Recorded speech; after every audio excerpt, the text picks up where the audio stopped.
راديو إيرنا.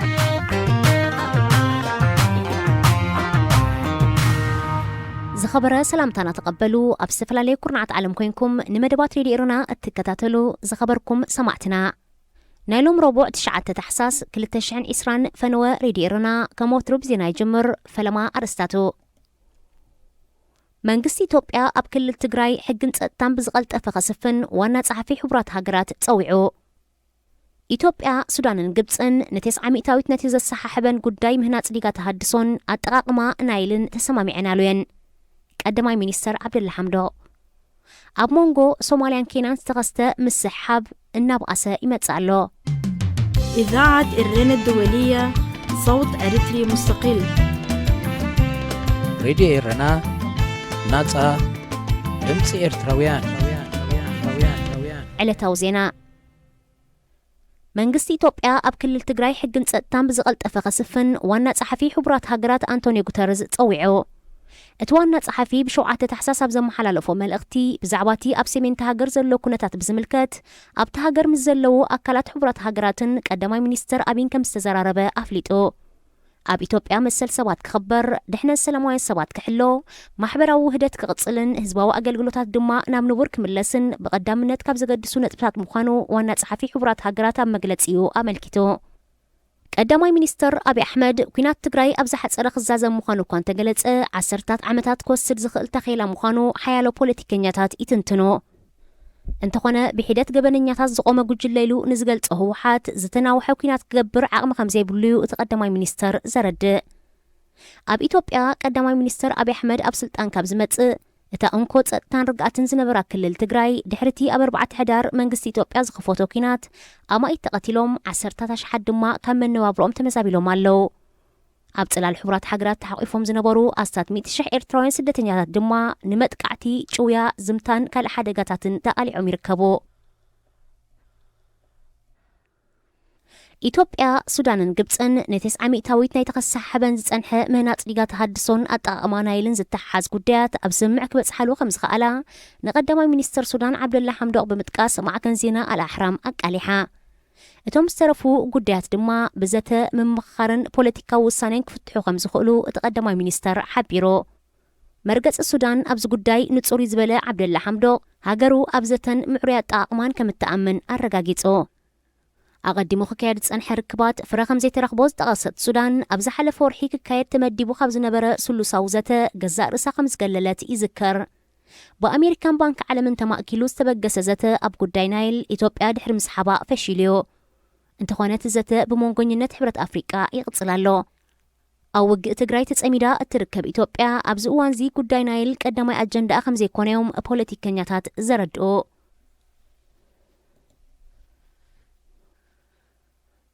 ንመንግስቲ ኬንያ ኣብ ውሽጣዊ ጉዳዩ ጣልቃ ብምእታው ዝኸስስ ዘሎ መንግስቲ ሶማል ዜጋታት ኬንያ ብዘይ ቪዛ ናብ ሶማል ክገሹ ንዝፈቅድ ኣዋጅ ሰሪዙ እቲ መንግስቲ ኣቐዲሙ ንኣምባሳደር ኬንያ ካብ መቐድሾ ብምስጓግ ኣብ ናይሮቢ ዝነበረ ኣምባሳደሩ ድማ ሲሕብዮ ኣብዚ እዋን እዚ ድማ ዜጋታት ኬንያ ቪዛ ከይሓተቱ ናብ ሶማል ክገሹ ድሕሪ ዝፈቅድ ሕጊ ብምልዋጥ ካብ 13 ታሕሳሳት ሒዙ ናብ ሶማል ክኣቱ ዝደሊ ዝኾነ ኬንያዊ ኣቐዲሙ ቪዛ ክሓትት ከም ዘለዎ ኣፍሊጡ ኬንያ ነቲ ኣብ ርእሰ ምምሕዳር ጁባላንድ ንዝርከብ መንግስቲ ብምድጋፍ ኣንጻር ፌደራላዊ መንግስቲ ሶማል ተላዓሎ ከም ዘለያ ሶማል ትወቅስ ኣብ ዞባ ጌዶ ዝርከብ ፌደራላዊ ሰራዊት ሶማል እንተዘይስሒቡ ርእሰ ምምሕዳር ሶማሊላንድ ኣብ ሓፈሻዊ ምርጫ ሶማል ከም ዘይሳተፍን ካልእ ስጉምታት ከም ዝወስድን እዩ ዘጠንቀቕ ኣቐዲመን እውን ብጉዳይ ዋንነት ክልማይን ጸጥታ ዶባትን ኣብ ምስሓብ ዝጸንሓ ሶማልን ኬንያን ብሰንኪ እዚ ናይ ርእሰ ምምሕዳር ጁባላንድ ጉዳይ ድማ ኣብ ዝብኣሰ ምትፍናን ይርከባ ኬንያ ድሕሪ ናይ ሶማል ተደጋጋሚ መግለጺታት ኣብቲ ምስ ርእሰ ምምሕዳር ጁባላንድ ዘዳውባ ከባቢታት ብዝሒ ዘለዎ ሰራዊት ተዋፍር ከም ዘላ ዝተፈላለዩ መረባት ዜና ካብቲ ከባቢ ይጠቕሱ እዚ ከምዚ ኢሉ እንከሎ ፕሬዚደንት ሶማል መሐመድ ፈርማጆ ምርጫ ሶማል ንምንዋሕ ንጉዳይ ጁባላንድን ምትእትታው ኬንያን ከም ምኽንያት ክጥቀመሉ ከም ዝኽእል ዝተፈላለዩ ፖለቲከኛታት ኣጠንቂቖም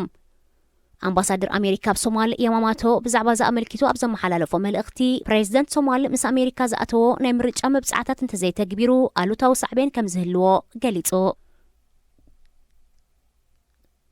ዝኸበርኩም ሰማዕትና ዜና ኣብ ዝተፈጺሙሎ راديو إيرنا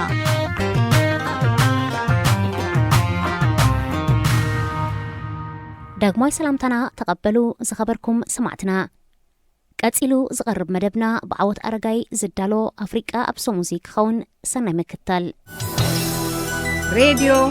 ኤረና ናጻ ድምፂ ኤርትራውያን ኢትዮጵያ ኩናት ትግራይ ገና ይቕጽል ከም ዘሎ ተገሊጹ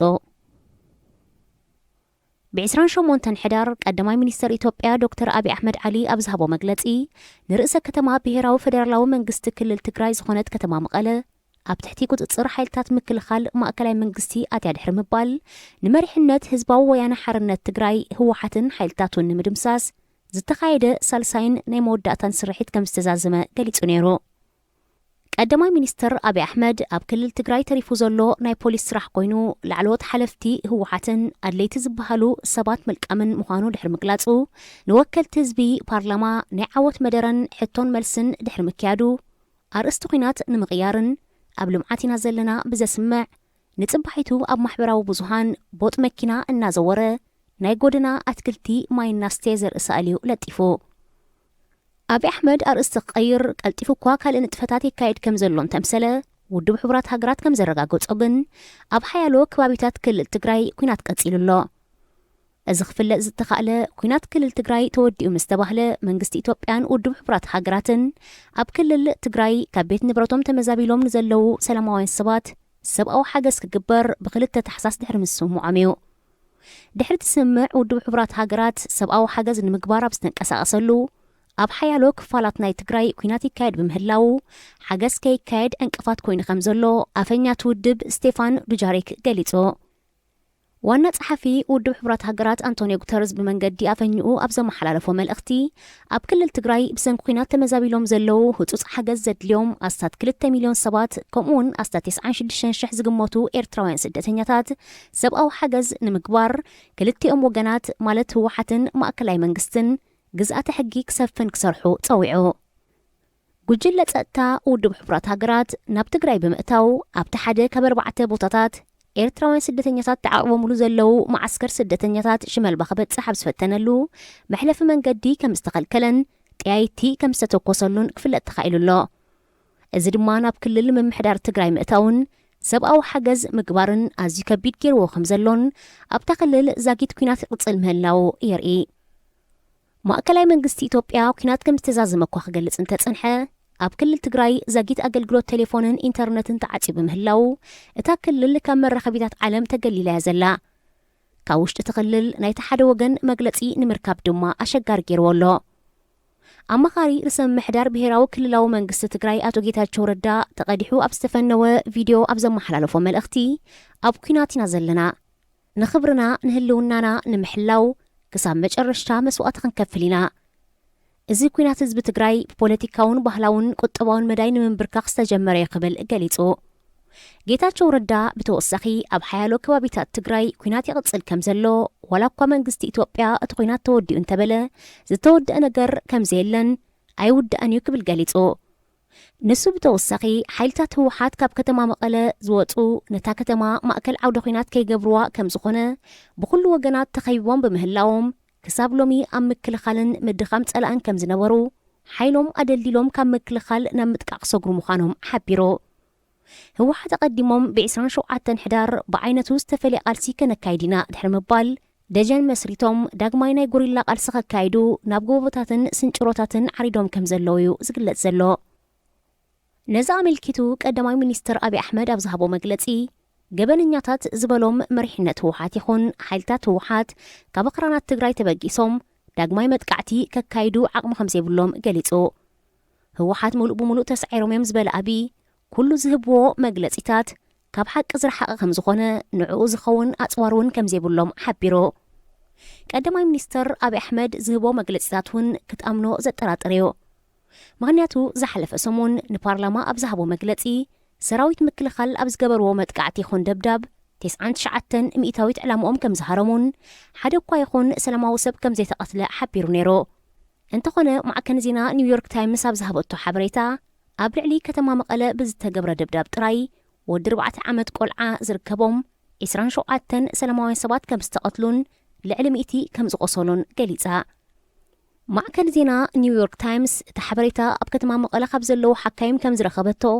እቶም ሓካይም ስሕቲሉ ብዝሰርሕ መስመር ኢንተርነት ብመንገዲ መልእኽቲ ሜሴጅ ከም ዝሰደድዎን ንድሕነቶም ስሞም ከም ዘይትገልጽን ሓቢራ እቶም ሓካይም ብተወሳኺ ሆስፒታላት ከተማ መቐለ ብሕፅረት መድሃኒት ይሰቃያ ከም ዘለዋ ጸቕጥን ስነኣእምራዊ መጉዳእቲ ናይ ዝወረዶም ሰባት ቁፅሮውን እናዓበይ መጽእ ከም ዘሎ ገሊጾም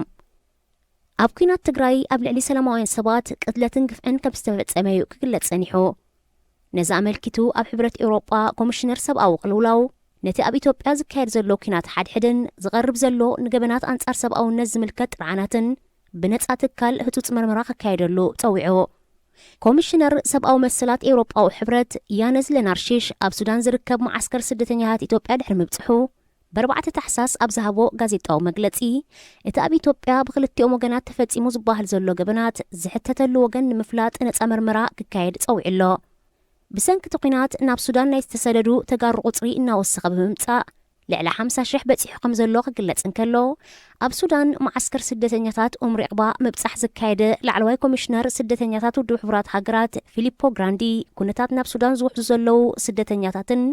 ኣብ ትግራይ ተቐርቂሮም ዘለዉ ኤርትራውያንን ኣዝዩ ከም ዘተሓሳስቦ ብምግላጽ ህጹጽ ፍታሕ ክናደ ጸዊዑ ኣሎ ካልእ ሕማቕ ሳዕቤንን ስምብራትን ናይ ዝኹናት እዚ ኣብ መንጎ ተጋሩን ኣምሓራን ዘሎ ጽልኢ ካብ ግዜ ናብ ግዜ እናተጓሃረ ይመጽእ ምህላው እዩ መንግስቲ ኣብ ኣሕመድ ብወገኑ ጽልኢ ኣብ ምትህዳእ ኣብ ክንዲ ዝሰርሕ ኣብ ዝተፈላለየ ጽፍሕታት ዝሰርሑ ዝነበሩ ተጋሩ ካብ ስርሖም የባሮም ወይ እውን የደስክሎም ብምህላው ነቲ ጉዳይ መሊሱ የጋንኖ ኣሎ ኣብ ሶማልያ ንኣብነት ኣባላት ዓቃብ ሰላም ኢትዮጵያ ኮይኖም ኣብቲ ሃገር ኣብ መንጎ ዘገልግሉ ዘለዉ ወተሃደራት ሓድሕዳዊ ናይ ተኽሲ ልውውጥ ከም ዘካየዱ ጋርዌይ ዝተባህለት ማዕከን ዜና ሶማልያ ሓቢራ እቲ ናይ ተኽሲ ልውውጥ ተጋሩ ወተሃደራት ዕጥቆም ከረክቡ ድሕሪ ምእዛዞም ከም ጀመረ ብተወሳኺ ክፍለጥ ተኻኢሉ ኣብ መንጎ ኣህዛብ ዘጋጥም ጽልእን ምቅሓርን ከተተሃዳድእ ዝቖመት ኮሚሽን ዕርቂ ኢትዮጵያ ኣቐዲሙ ኩናት ትግራይ ምስ ጀመረ ኣብ ጎኒ ሰራዊት ምክልኻል ሃገር ደው ከም ዝብል ገሊጹ ነይሩ እቲ ብመራሕቲ ሃይማኖትን ዓበይቲ ዓድን ዝቖመ ኮሚሽን ስርሑ ምትዕራቕ ክነሱ ጸግዒ መሓዙ ንብዙሓት ዘጓሂ ኣጋጣሚ ነይሩ እዚ ከምዚ ኢሉ እንከሎ ኢትዮጵያ ኣብ ኩናት ትግራይ ተጸሚዳን ከላ ሰራዊት ሱዳን ኣልፋሽጋ ዝተባህለ ኣብ ትሕቲ ኢትዮጵያ ዝጸንሐ ናይ ሕርሻ መሬት ከም ዝተቆጻጸሩ ተገሊጹ እቲ 250 ኪሎ ሜትር ዝስፍሓቱ ልሙዕ ናይ ሕርሻ መሬት ንዝሓለፈ 25 ዓመታት ንኢትዮጵያን ሱዳንን ዘሰሓብ ዝነበረ ኮይኑ እቲ መሬት ኣብ ትሕቲ ኢትዮጵያውያን ምልሻ ክሕሎን ብኢትዮጵያውያን ሓረስቶት ክሕረስ ጸንሐን እዩ ሱዳንን ኢትዮጵያን 1600 ኪሎ ሜትር ዝቑመቱ ብመግዛእቲ ዝተሓፀፀ ዶብ ክልወን እንከሎ ኣልፋሽጋ ካብ ዶብ ንምዕራብ ዝርከብ መሬት ከም ዝኾነያ ሱዳን ክትገልጽ ጸኒሓ ክልቲአን ሃገራት ሓባራዊ ኮሚቴ ብምቋም ንዝነበረን ምሰሓብ መሬት ክፈትሓ ክጽዕራ እኳ እንተጸንሓ መዕለቢ ከይረኽባሉ ጸኒሐን ኣብዚ ሕጂ እዋን ሰራዊት ሱዳን ብዘይ ዝኾነ ተጻብኦ ነቲ መሬት ክሕዞ እንከሎ ብወገን ኢትዮጵያ ዛጊት ዝተዋህበ ግብረ መልሲ የለን ኢትዮጵያ ነቲ መሬት ንምምላስ ሓይሊ ክትጥቀም እንተፈቲና ኣብ ዞባ ቀርኒ ኣፍሪቃ ካልእ ግጭት ክፍጠር ልዑል ተኽእሎ ኣሎ ሬድዮ ኤረና ናጻ ድምፂ ኤርትራውያን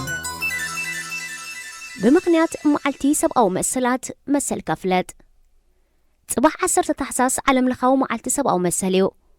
ኩሉ ፍጡር ወዲ ሰብ ነጻ ኮይኑ ተፈጢሩ እንተኾነ ኣብዛ ምስ ካልኦት ብሓባር ንነብረላ ዓለም ዓማፅን ተዓማፅን ክሳብ ዝሃለወ በደል ከይፍጸም ሕጋጋት ክህሉ ግቡእ እዩ ሕጋጋት ተጣሒሶም ሰባት ብኻልኦት ከምኦም ሰባት ይኹን ብመንግስታት ትካላትን ጉጅለታትን መሰሎም ክግፈፍ ባህሪ ወዲ ሰብ ኮይኑ ጸኒሑ እዚ ካብ ኮነ ንኹሉ ብማዕረ ዘገልግል መሰላት ደቂ ሰብ ዘኽብር ዓለም ለኻዊ ናይ ሕጋጋት እማመ ክህሉ ግድን ነይሩ ወዲ ሰብ ስለ ዝኾነ ጥራይ መሰረታውያን መባእታዊ መሰላት ኣለዎ እዚ መሰላት ብውልቀ ሰባት ይኹን መንግስታት ትካላት ጉጅለታት ከይጠሓስ ክሕሎ ዝተኣመመ ኣዋጅ ሕጋጋት ኣሎ እዚ ሕጋጋት ሰባት ከይጉድኡን መሰሎም ክሕሎን ጥራይ ዘይኮነ ኣብ ዓለም ሓቢርካ ብሰላም ንምንባር እውን ዝሕግዝ እዩ ካልኣይ ኩናት ዓለም ኣብ ዝካየደሉ ዝነበረ እዋንን ቅድሚኡን ኣብ ዳርጋ መብዛሕትኡ ክፍላት ዓለም ኣብ ልዕሊ ደቂ ሰባት ኣዝዩ ኣሰቃቒ ምክሃት ሰብኣዊ መሰላት ተኻይዱ ነዚ ብምርዳእ ኣብ 10 ታሕሳስ 1948 58 ኣባላት ሃገራት ዝነበሮ ባይቶ ውድብ ሕብራት ሃገራት ንኹሉ ፍጡር ከገልግል ዝበልዎ ኣብ 4 ክፋላት ማለት ናጽነት ሓሳብካ ምግላጽ ናጽነት ሃይማኖት ናጽነት ካብ ፍርሒ ናጽነት ድሌት ዝቆመ 30 መሰረታውያን ሰብኣዊ መሰላት ኣብ ፓሪስ ፍራንስ ኣዊጁን ኣጽዲቑን إذا أواج أب تصدقلو أهجر أفريقيا تمقاقيلا أب تحت مجزات أوروبيين هجرات أب زنبرات اللي خينو نت أواج زختما مبزحتن هجرات أوروبا كونان كلوا زختما الأواج بجبري قبل على أفريقيين أي تكبرون بسنكزي هجرات أفريقيا ناتنا تندحر مواجن قبل علي زيجاتن زكايدو مكاس سب أو مسلات قصلان كلوا كسب على تلومي مكاس مسرتاو سب أو مسل أو هجر أفريقيا أتزبق أسخينو يقصلالو علم لخاو معلت سب أو مسل بزت خايدة متصنعتي عقنو كاب هجرنا بهجري فلالد أيخون بر درجة أب كلن هجرات علم مكاس سب أو مسل إمزجبيو إذا زيادة قول حزر أجن أب زي معبلا هجرات بفلاي دما أو أهجر أفريقيا كم زقنا تكالات محلاو سب أو مسلات إجلتا أهجر أفريقيا سب أو مسلات بجوبك تتكبر جنانا ويح من قد خمس ترفا بفلاي قتشتات أبزق ستلو كبابيتاتن تعي محدرة أبزي بلن هجراتن قتلت جويا بزي فرد مأسرتي مسرت عين مسقاين توتاوي عمت انزلفان مسل سدتنياتات زي محلاون كالان مرأي لمود كم زخونة تقليتو كمتي أقدم مستدقسة كان مسوعان كلتن عمتات ناي مجمر تعلم لخاو حقاقات سب أو مسل كحقاقن كالو باب اوانو ممحياشات كبرو لسانيحو أبزحج اوان هاقراتنا ناي قزاء رسان أقباب محلاو سب أو مسلات كلوان كالو بمن قدي ودو حبرات هاقرات دارقا مبزحتن أبالات هاقرات علم كتامن زنبرالو سالسا مسرتاو سب أو مسلقن أب مزقب تودب سفير الله نسو دما قداماي كلاتنا نتسان معرنينا توليدنا كلاتنا نتساس تولدنا كبرات سبات كمخانا متأن بمعر عيني كنرأن بمعر كنتحزن كمون كنكبر إقباء كالأي أيفالنا أدلو حبر قربت عليت هايمانوت صوتا ناي حسب فللي يخون كالق كلو نبر كوينو قبل عن زخون سب أدلو يخون أفلاليك بريبلون أدلو زقبر دما بحقي قطع سالساي بهيوت ناي منبار مسل كلاتنا ناي منبار مسل علنا نتسان وحسن هيوت كلونا قبونايو رابعاي أيفال نبارنت زخون سب نخالوتكم ودك إصابات جيلا خقبر مسل يبلون نخالوت جيلا مكبار بحقي حتت حاموشاي أيفال نمسقاي زخون سب نخالوتكم ودك إصابكو قد كقف كسرات يوم يخون كساق يوم مسل يبلون شادو شاي أبزغد كاقيدكا مسل عليكا أبزغونا خفال ني علم كيدكا كم سب متأن لك عقم كالوت سبات سب أو مسلكا حلويو شابعي كلاتنا أبكد محقي معرينا حقي نخلهم دك سبات معرخ خونن معرك ريو من هاللوو شاموناي سب أو مسلاتكا بحقي استحلويوم مسلاتكا انت زي تحليوم ناب حقي بمتراع كم زحلو الكاخ تقبر مسلكايو حق مسلكا حلو كس قدد قديت هاللوو تاشعاي أيفال نزير تعو مأسرتي بزي بوقع مخنيات سبات كأسور يبلو من عسراي أفرديناي مقراب مسل زخونة أب تحت قيد زعاتو سب كبدت بدلو بزي قدس أب نتعان رتعون هزباو بيت فردك قربن رتعو فردي كقبلن مسل هاللوو عسرت حدا أب حق قريبنا بدلنا خي ترقاقت كل جزي نتعينا حدا بدل فتيمو تبايلو استطرطر السب أب حق قريبو بدلنيا خمزخانة بحق خصاب زي ترقاقت كل جزي نتعيو حقي ببيتك خوصان يبولون طرطر مجمرتا أب حق قربان لو مبل عصر تخلتا مسل بحتنات سترت وي مستيراونات منقستي يقون سبات مستيرنا يكالو سبات كحلو اللوام زخانة سب زي فقرنا ولا ونتهزنا أسد دبدابينا خفيتو خنببا أي فكادن مستيرنا مزق قلع بحق نكسس نخقل عسر سلسته ناي منقصاصنا صنت أوش هاجرنا أنا بزدلنا يخون نقصاص مسل علينا ناب كالوت هاجرات كنجيشون ملؤ مسل علونا عسر تربعته أو حسبلنا يبوتا وي هاجر كيدنا ناي منبار مسل أب هاجرنا بدل يخون كالت سقمات مزقات منا ناب كالوت هاجرات بمخار كنعقوبن كنبرن مسل علينا عسر تحموشة نايزيق نتمثل كلاتنا ناتي نبلا هاجر كتلوانان زيقا كنكونن مسل علينا عسر شدشة مسل مرعان سدرابيتن كل عقم قدام زبطحة ناي مرعاون سدرابيت مسراتن مسل علوو دك تبعتي يخون دك أنستيو بحنساب مزنوبر يخون زفل عليو معر مسل علووم 17 መሰልዋንነት ነፍስ ወከፍ ሰብ ናተይ ዝብሎ ንብረት ከጥሪ ይኽእል እዩ ብዘይ በቁዕ ምኽንያት ድማ ዝኾነ ኣካል ክሕድጎ ይፍቀድን 18 ናጽነት ሓሳብን ኣተሓሳስባን ኩሉ ሰብ ዝደለዮ ክሓስብ ናብ ዝደለዮ ሓሳብ ከኣምን ናብ ዝደለዮ ሃይማኖት ከኣምን ሃይማኖት ክቕይር መሰል ኣለዎ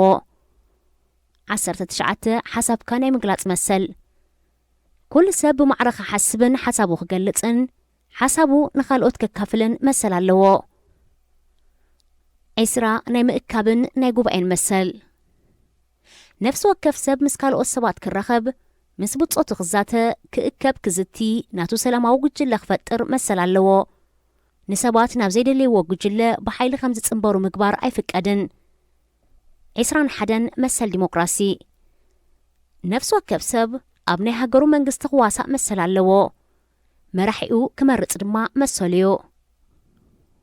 22 መሰል ማሕበራዊ ድሕነት ነፍሲ ወከፍ ሰብ ርትዓዊ መንበር ገዛ መድሃኒት ጥዕናዊ ኣገልግሎት ትምህርቲ ምንክብኻብ ህፃናት እኹል ዘንብሮ ገንዘብ ክህልዎ መሰል ኣለዎ 23 ናይ ስራሕ መሰል ኩሉ ዓቕሚ ኣዳም ዝኣኸለ ሰብ ክሰርሕ ናቱ ስራሕ ክፈጥር ሰሪሑ ዘንብሮ ኣታዊ ክህልዎን ናብ ናይ ስራሕተኛታት ማሕበር ክጽንበር መሰል ኣለዎ 24 ናይ ምጽዋት መሰል ነፍሲ ወከፍ ሰብ ክጻወት ክዘናጋዕ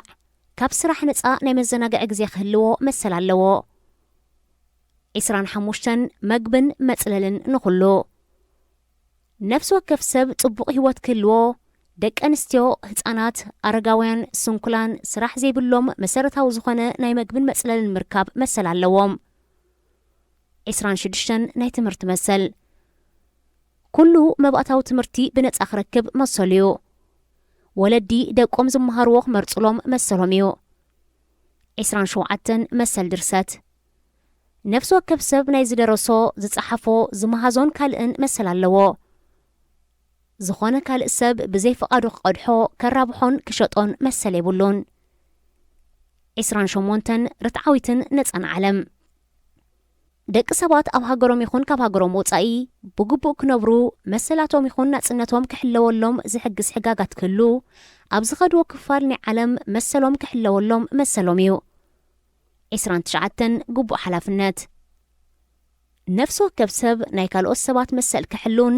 ከም ዝሕለወሎም ከረጋግጽን ግቡእ ሓላፍነት ኣለዎ 30 መሰላትካ ከሕድገካ ዝኽእል ኣካል የለን ሰባት ይኹኑ መንግስታት ትካላት ጉጅለታት መሰልካ ከሕድጉኻ መሰል የብሎምን መሰረታዊ መሰላት ወዲ ሰብ እዚ ዝተገልጸ ኮይኑ ከብቅዕ ሰብኣዊ መሰላት ኩሉ ግዜ ምስ ተጣሕስዮም ኣብ ኩሉ ዓለም ብፍላይ ድማ ኣብታ ብብዝሒ መሰል ዘይሕለወላ ኣህጉር ኣፍሪቃ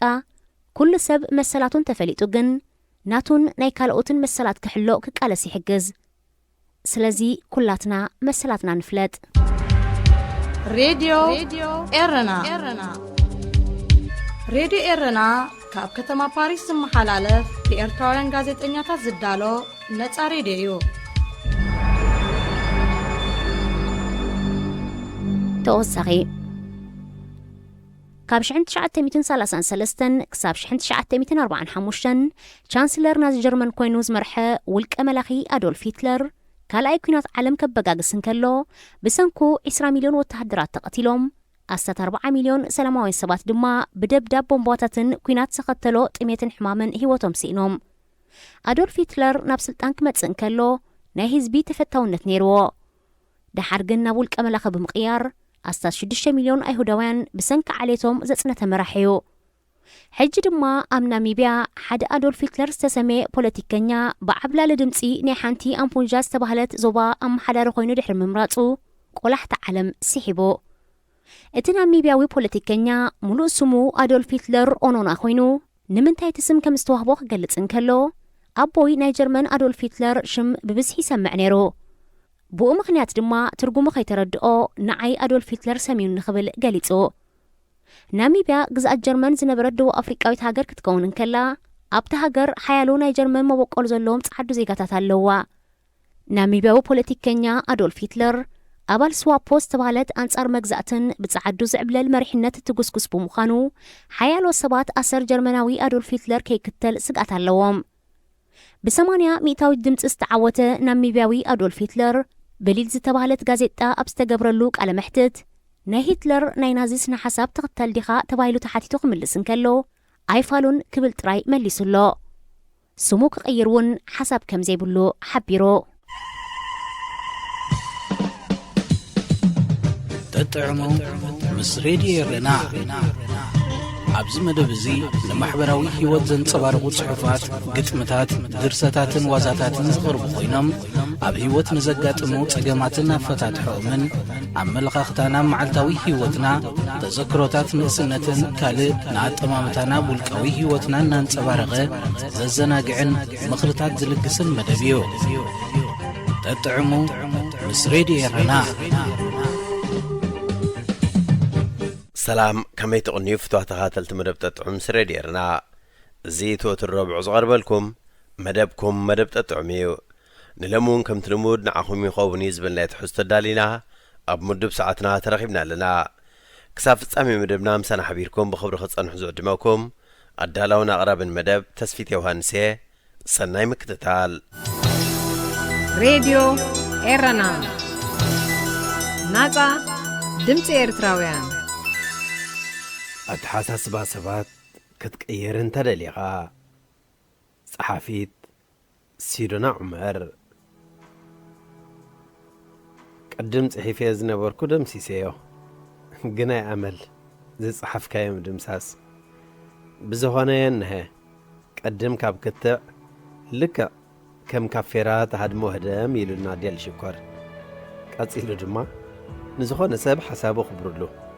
كم سقاقية تنقر ويلونا كم زمسلاني ني إرتراويان جيغا مركاب زقدمنا يلن أزيب سايكولوجي كم تزبالي ستيريوتايب انديو انتهي كقبرقن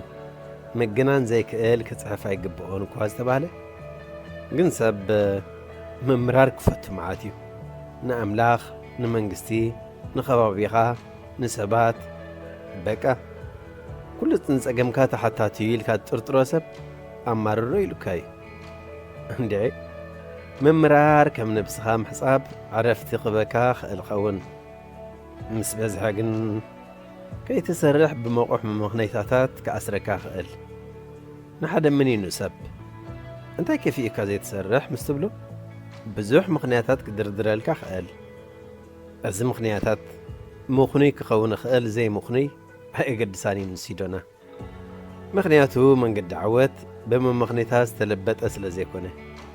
شقر قالو قد أمو أبعد بيتر بان نيفرلاند يكون أنزلنا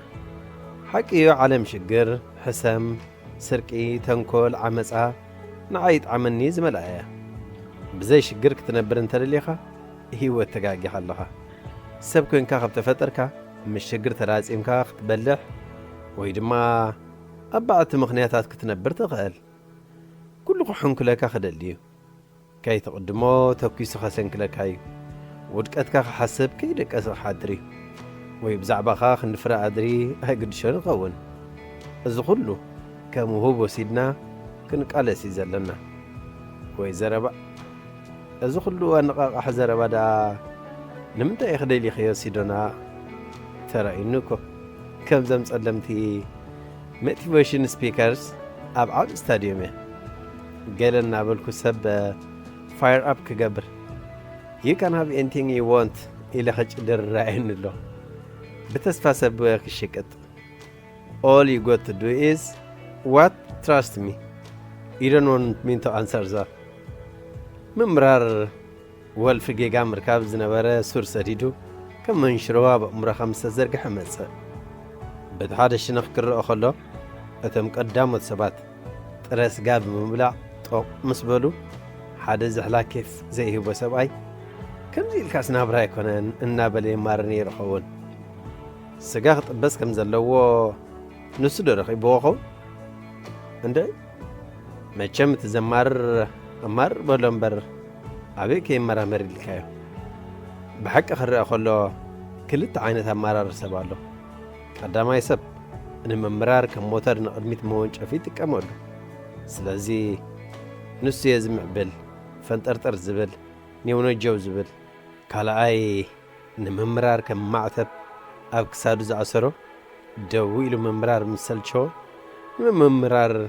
ከም ወንበር ይጥቀመሉ ምእንቲ ኾፍ መበል ኾኖ ካብዞም ክልተ መን ይበልጽ እንዴ ኖ ምዕባለ ሓይሽ ክብል ምደለኹ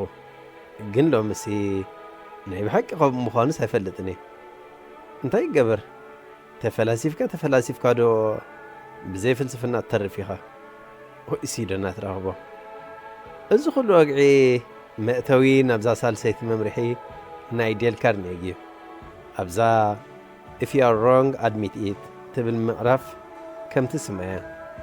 ዴል ምስ ሓደ ፖሊስ ኒውዮርክ ዝገበሮ ቅያ ብምዝንታውያ ትጅምር ከም ሕጊ ጸዓዱ ዝኾነ ኸልቢ ብዘይ ማዝል እንግሊሽ ክትርጎም ከሎ ማዝል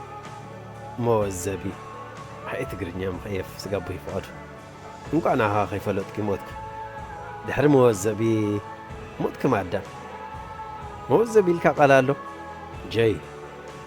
መወዘቢ ዘድልዮም ብዙሓት ሰባት ኣለዉ ካብ ሲዶና ጀሚርካ ከልቢ ከይወዘብካዮ ምውፃእ ኣይፍቃድን እዚ ፖሊስ ሓደ መዓልቲ ዴል ምስ ከልቡ ብዘይ መወዘብን መስሓብን ኣብቲ ፍሉጥ ፓርክ ኒውዮርክ ክናፈሱ ሒዝዎም ቀዳማይ እዋን ብምንባሩ ብመጠንቀቕታ ሓሊፍዎ ድሕሪ ሰሙን ካልኣይ ግዜ ምስ ረኸቦ ዴል ተቐዳዲሙ ሎሚ ምስ ቀይሕ ኢደይ ረኺብካኒ ዝኾነ መምኽኒታ የብለይን በሎ ወይ ፖሊስ ቁርብ ክልምልም ጀመረ ዳሓኒ ኣለካ ምሽ ዴል ተንኰለኛ ግን ኣብ መንጎ ኸለፎ ኖ ዳሓን ኣይኮነን ቆልዓ ክነክስ ይኽእል መፁፁላይ ክቐትል ይኽእል እቲ ተጋጊየ ክብል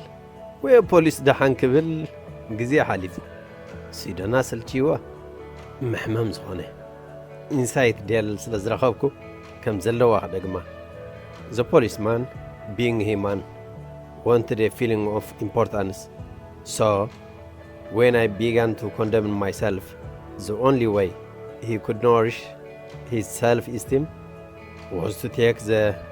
magnanimous attitude of showing mercy ሽዑ ይብል ዴል ኣብ ክንዲ ዝቖፅዖ ኪድሓን ከምዛ ዘይረኣኹኻ ተጠንቂቕካ ጻውቶ በሎ ወይ ጉድ ሓበሻና ነዚ ተንኰል ዶ እምበሎ እንዴ ትሕት ኢሉ ዴል ስለምንታይ እዚ ከም ዝሰርሕ ክገልጽ ከሎ say about yourself all the derogatory things you know the other person is thinking or wants to say or intends to say and say them before he has a chance to say them and you take the wind out of his sails ንህልካ በል ትምህርቲ ንጌጋታትካ ክትቀበል ፕሮ ጥራይ ክትከውን ኣለካ ተልሜደን ተጋጊየ ክብል ዓቐቢ ዝኾኑ ስለምንታይ ከቢዱ ንርዱእ ምኽንያት ጀይ no one is judging here ከምዚ ዴል ዝበሎ ሎሚ በቃ ነዛ ምዕራፍ ተራቢለ መጽሓፍ ሕሸኒ any fool can try to defend his mistakes and most fools do but it raises one above the hair and gives one a feeling of nobility and exhilaration to admit one's mistakes ስለዚህ ተልሜድ ናይ ትኾኒ ተጋጊየ ፍለጢ ሰማዒኸ ድማ ምሕረት ክህብ ከሎ ይግኡ ስለ ዝንፋሕ ይቕረ ክብለልክ እዩ ይብል ኣቶ ዴል ተልሜደን ናቱ ጌጋ ከም ዘይኮነ ከርኢ ይፍትን በዚ ቅጭ ዝመፆ ሰማዕ ድማ ጌጋ ከም ዘለካ ከርኢ ይፍትን ዘየድሊ ክርፍስ ተኣቱ እመን ኣይትእመን እናትበሃልካ ድማ ዝምድና ወይ ሓዳር ትብትን ንይጎኻ ረጊፅካ ተጋጊየ ኣነ ኣድግየ ምስ ትብል ግን እዎ ኣድጊእኻ ኣይኮነን ኢሉ ክካትዓካ መኻትዕትኻ ብውሽጡ እንታ ዘይነዓቕ ሰብ ናይ ምልላይ ክእለት ባለኒ በሊሕ ማለት እዩ ልክዕ ከምታ ዝገመትኮ ኣድጉ ምዃኑ ኸማን ይእመን ኣሎ እንኳዕ ዳ ብልሃይ ተረጋገጸለይ እምበር ነዚ ኣድጊ ሕማቕ ከይስምዖ ሸለል ክብሎን ሙሳ ናይዛን ዝኣመነለይ ክህወ ይብል ይኸውን ከም ዝብል ነብሰ ዝርብ ክካየድ ኣይክእልን ንሓደ ፉልስ ኢጎ ብኖብል ኢጎ ምትካእ ዘይቅበሎ እኳ እንተኾንኩ ካብ ተልሜደን ክጸርፈካ ግን ፕሮ ተዋረደካ ይሓይሽ መስለኒ ምስ ደል ዘለኒ መሰረታዊ ፍልልያት ዘን ክልተ መጻሕፍቱ ምስ ወዳእ እኮን ክጽሕፉ ይሓይሽ መስለኒ ኦፍ ኮርስ ኣብዚ ኩሉ ዝዛረቦ ዘለኹ ጌገኛ ክኸውን ክእል እየ ከኣስሮ ኣብዛ ብኣብነታት ጌጋታት ምቕባል ዘገጸት መጽሓፍ ደል if you are wrong admit it quickly and emphatically ብምባል እዩ ምኽሪ ዝዛዝም ከተምስል ዲኻ ወላ ሓቅኻ የገድስኒ ይመስለን ብዓይኒ ደል ምኽንያቱ ወላ ብውሽጥኻ ልክዐ ትብል ተለኻ ንኢጎ ሰማዒኻ ከተሐጉስ ኢልካ ግን ጌጋኻ ኢንፋቲካሊ ካብ እምበር ትናዘዝ ውሽጢ ጠራታት ዓለም እቲ ዘሐጉስ ኢጎኻ ኣብ ቅድሚ ካልኦት ክትሕት ስለ ዘይፈቕድልካ ኖ ኣነ ኮንኩ ጌገኛ ደሄዋን ብላዕ ምስ በለትኒ የበሊዕ እምበር ኣነስ ክበላ ይሓስብኩን ኢልካ መልስ እቲ መሓረ ኣምላኽ ሽዑ እንታይ ኢሉ ንኣዳም ከም ዝረገሞ ብጽሑፍ ኣሎ ኣምላኽ ዝኣክል ከማን ኣዳም ጌግኡ ዘይምቕባሉ ይስዶ ኣብ ዝኾነስ ከማይን ከማኻን ሰብዳ ጌጋኻ ምእማን ተኣፊኻ እንታይ ክገብር እዩ እንተው ሓደ ብዘለዎ ሓይሊ ኸእምነካ ክፍትን እዩ ከም ኣምላኽ ክቐጽዓካ ዝኽእል እንተኾይኑኻ ጠፊእካ ወላ ብሳይለንት ትሪትመንት ገይሩ ክሳሃለካ እዩ እንታይ ኣምፅኦ ዝኹሉ ሽግር ጌጋኻ ክትቅበል ጽግመካ ተልሜድን ስለ ዝኾንካ ጸሓፊት ሲዶና ዑመር ምንጪ ፍሻለ ተስፋይ ሬድዮ ኤረና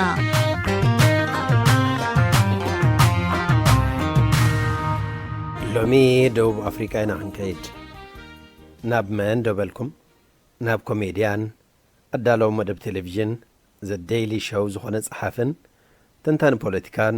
ሓጫጪ ትሬቨር ኖ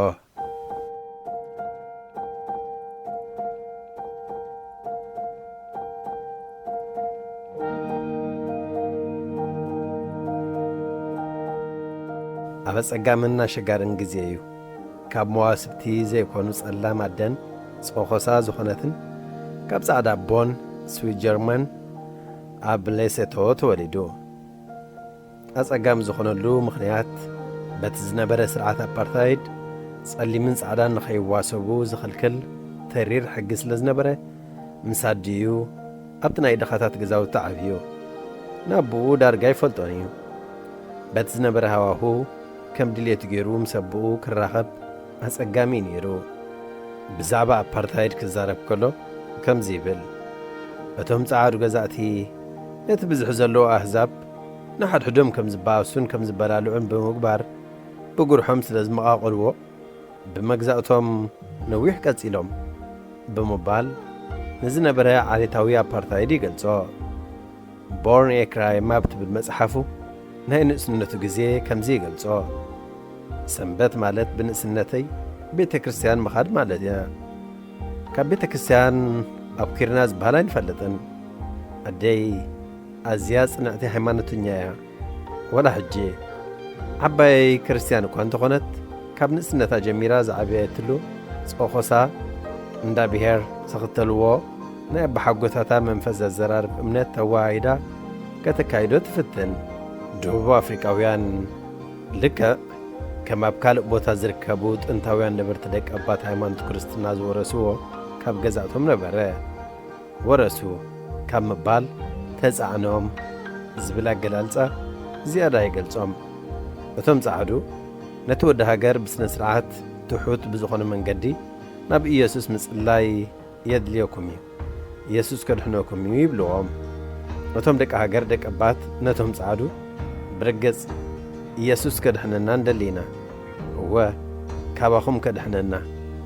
ይብልዎም ሓደ ሰንበት እታ ብሕሱር ዋጋ ዳርጋ ብነፃ ዋጋ ዝገዝኣታ ኣረጊት ብዙሕ እዋን ትበላሾ ቮልክስዋገን መኪና ኣይትስእን ኢላ ምስ ኣበየታ ኣሰይ ከይትትስኢ ገዛኢና ንውዕል በሊ እናበልኩ ብኸብደይ እናጸለኹ ቀሲለ ገጽ ኣደይ ተረኣኹስ ተስፋ ብዘይ ምቑራጽ ስና ነኺሳ ኸተዕርያ ተፍትን ኣደይ ከምቲ ሃይማኖተኛ ምዃና ነቐጽካ ነበረት ብዙሓት ሰባት ብልሽት መኪና ዝኣመሰለ ጸገማት ክጋጥም ከሎ መደባቶም ይስርዙ أدي جن زحسبته نجار تجبر زيادة نيح حزا سرح سيطاني سيطان بيتكرسان كن كيدا دلين سلازي بمنيباس كن كيدنا تبلني كل جزء أدي مس أمنت استتاح حازز تجانا نزرباخ سمع خلو مستقال النمتن بأخبرت حساباتها مقطعي سعر من البات لهم معالتي بيت غرسان زي كن كيدا دين تخونه وثام اكنا غيت تسز قبره أملاخ كم صدرا بيت عرفنا خنو علدالين تخونه مغنياته بعلته سنبت أجن بين احنا أملاخ بعلو عريفو سلازنا بره بلكوا انتي تريفر شيطاني خمس ززار بكازلو بلتني أكونن يوسف فقدن يسوس تزفك نيرو اتا مكينا خم فتنا غلنا سرح نيروا فقد أملاخ سلازو خونيو سلازي أيكونن تريفر حدا هذا جزي فتار خم إياب فتنا خم نحلف كرئي عنك فتها بكلمينا يسمنا سلازي فتنا خون خالي أودي من هالباتكو أملاخ زقات أمام مسأقات تقبلهم أو جزء بمخان طببنا يفتقارينا مسجوني يوعلو خونو إلو خفتنا نادل يخون فتسم نسيت أني جزار بكازلو قلت فكران كغير تبلني جنو كودي تريفر سون كهلا بلد سون كهلا حنت قالوا فتخنت بحنسب بزح ملأخت تم حلال افتقال إذا قال تزين عقان حشكها تتخبابرنا حشنا قبر مخن الرأينا زبل تزازن مفرحن زخنا ملأتين حلالف عمتها ويا بزقبر ودير سبورت أمون قوت مهارو زقبر ويا سعرم أنا خون كله أبناء الديتاتك أدين برت مستير عوتنا أنتاي أنت مستير أديك كل جزء حرقان كله كتهرمني يختبقين نكلا أنا كي تهرمني هدم سلزنا باركيو ولا حدا خندين كند الدين كويز خالي لان أدي نعم أبزي مقطعتها تقبل تبلاد زي كنت نفت الزلخو بوتا مسيح وغاي ننسعت هبن زنبر سلزخوني استراح زي كنت نفعت ورورتونيا كتحرق انك لا أبئدا زلون نبرت ورور لي السبر نقر تورورات لي نتز تورورا نبرت قولي بيغ أموت أحلاف نتيو أتنبرت تسيرو أتجيغانات أيو مقامات في يورين تورورا قولي بيغ أموت أمو كهدم يجمر أمري بسكنتات كلتا نقر كحسب اللو أتز تورورا نبرت واغاز اللو دي هو تسباري دي هو كيسبر قولي بيغ أموتو ماليسي هدم أنا نادين كم تو من جيرين عينت ركب نيرنا نسات الرار أخباري تسرعات كتكون كلا أنا بأنصارو حقنكو صدقوا العنى باركو بورن a crime كابت بالمصحف استترجمه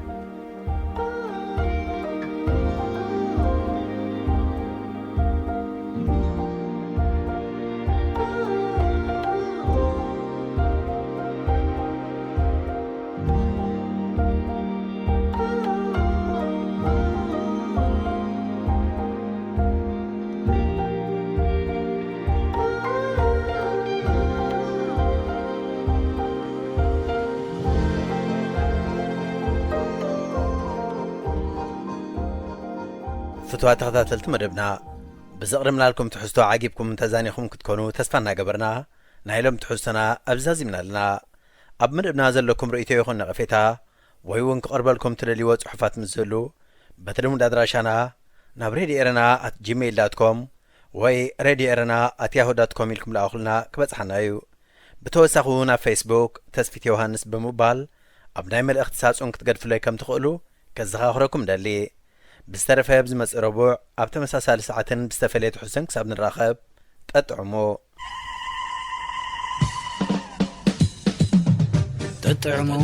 مس راديو رنا عبز مدبزي لمحبراوي هيوت زنصبارغو صحفات قطمتات درستاتن وازاتاتن زغربو خوينم اب هيوت نزغاطمو صگماتن فتاتحومن عملخختانا معلتاوي هيوتنا تذكروتات نسنتن كالي ناطمامتانا بولقاوي هيوتنا نانصبارغه ززناغعن مخرتات زلقسن مدبيو تطعمو مس راديو رنا زخبركم سمعتنا نزل ساعة تلاليز نبرة حفشاوي مدبات راديو إيرنا بقوقات تقرينيا أبستفاد سيمولا راديو إيرنا